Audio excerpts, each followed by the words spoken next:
जी, आज अपन बात करेंगे पूर्ण आंतरिक परावर्तन के दैनिक जीवन में उपयोग। और दैनिक जीवन में उपयोग में पहला उपयोग की बात करेंगे अपन हीरे का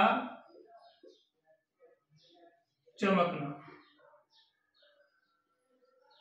हीरे का चमकना, देखो बेटा, हीरा अपन जानते हैं हीरे का अपवर्तनांक कितना होता है, सबसे अधिक 2.4। और हीरे के लिए क्रांतिक कोण का मान कितना होता है, 24.4 डिग्री। कितना होता है, 24.4 डिग्री। ठीक है ना। अब जो आपका हीरा है ना, वो हीरा चमकता है। वो चमकता क्यों है? हीरे के अंदर चमकने का जो कारण है वो सारी की सारी करामात केवल जौहरी या सुनार की होती है। क्योंकि जौहरी होता है, सुनार होता है, वो हीरे की कटिंग इस प्रकार से करता है कि उसके किन्हीं भी दो फलकों के मध्य कितना कोण रहे, कम से कम क्रांतिक कोण या क्रांतिक कोण से अधिक कोण रहे, है ना। जैसे ही प्रकाश हीरे की किसी सतह पर क्रांतिक कोण से अधिक कोण पर आपतित होगा, आप सोचो कोई मेरे पास हीरा है, बहुत सारी पृष्ठों से फलकों से मिलकर बना हुआ है ना। इसकी किसी एक फलक पर प्रकाश आपतित होता है। जैसे ये प्रकाश किसी दूसरे इस फलक पर आपतित होगा तो इस फलक से दूसरे फलक पर पहुंचेगा।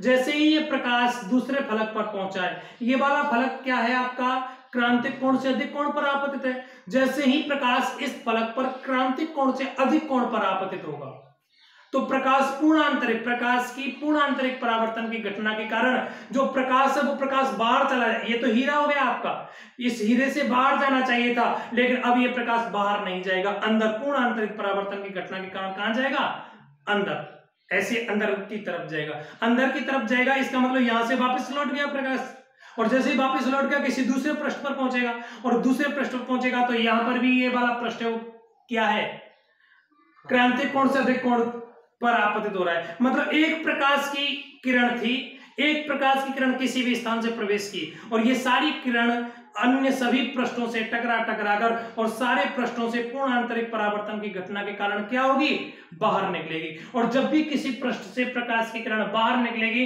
तो हम जैसे हीरे को देखेंगे तो हम जो बाहर निकल रही है प्रकाश की किरण वो सीधी सीधी हमारी आंख में प्रवेश करेगी और हमें हीरा कैसा दिखाई देगा, चमकता हुआ। अपन कैसे हैं, देखो इसको समझ सकते हैं।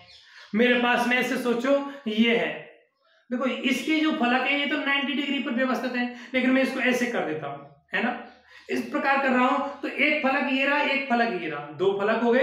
ये दो फलक हैं, इन दोनों फलकों के मध्य जो कोई कोण है वो कोण क्या है आपका, समथिंग 30 डिग्री के समथिंग होगा। इसका मतलब क्रांतिक कोण से अधिक कोण हो गया। अब देखो प्रकाश मैंने डाला यहां, जैसे ही अंदर प्रवेश किया, प्रकाश अंदर प्रवेश करेगा तो अंदर तो ये सारा ठोस है, क्या है आपका, ठोस हीरा ही है ना, जिसका अपवर्तनांक कितना है 2.4। अंदर ठोस सघन माध्यम में प्रकाश पहुंचा और जैसे ये प्रकाश इस पृष्ठ पर पहुंचेगा, इस पृष्ठ पर पहुंचेगा तो ये वाला पृष्ठ है वो क्या है, क्रांतिक कोण से अधिक कोण पर आपतित हो रहा है, क्रांतिक कोण से अधिक कोण पर व्यवस्थित हो रहा है। तो प्रकाश की किरण जैसे ही इस पृष्ठ पर पहुंचेगी, अब इस पृष्ठ से प्रकाश की किरण बाहर निकलनी चाहिए, सघन माध्यम से विरल माध्यम में जानी चाहिए, लेकिन ये वाला पृष्ठ है वो क्या है, क्रांतिक कोण से अधिक कोण पर आपतित है। तो ये प्रकाश की किरण यहां पहुंचेगी और पूर्ण आंतरिक परावर्तन की घटना के कारण वापस अंदर लौट जाएगी। वापस अंदर लौटेगी तो किसी अन्य पृष्ठ पर पहुंचेगी और अन्य जिस किसी पृष्ठ पर पहुंचेगी तो वहां क्या होगा, अगेन पूर्ण आंतरिक परावर्तन की घटना होगी। और अगेन पूर्ण आंतरिक परावर्तन की घटना होते होते जो भी एक प्रकाश की किरण हीरे के अंदर प्रवेश की थी वह समस्त फलकों से बाहर निकलेगी। मतलब हमें हीरा कैसा दिखाई देगा, चमकता हुआ दिखाई देगा, क्योंकि उसके जितने भी फलक हैं, समस्त फलकों से जितना भी प्रकाश प्रवेश किया था वो सारा का सारा प्रकाश कहां जा रहा है, बाहर निकल रहा है। क्योंकि हीरे ने किसी भी प्रकार से थोड़ी भी मात्रा में प्रकाश का अवशोषण नहीं किया, सारे प्रकाश का क्या कर दिया, उत्सर्जन कर दिया। जैसे ही प्रकाश को बाहर उत्सर्जित करेगा हमारी आंखों में पहुंचेगा तो हीरा कैसा दिखाई देगा, चमकता हुआ। ठीक।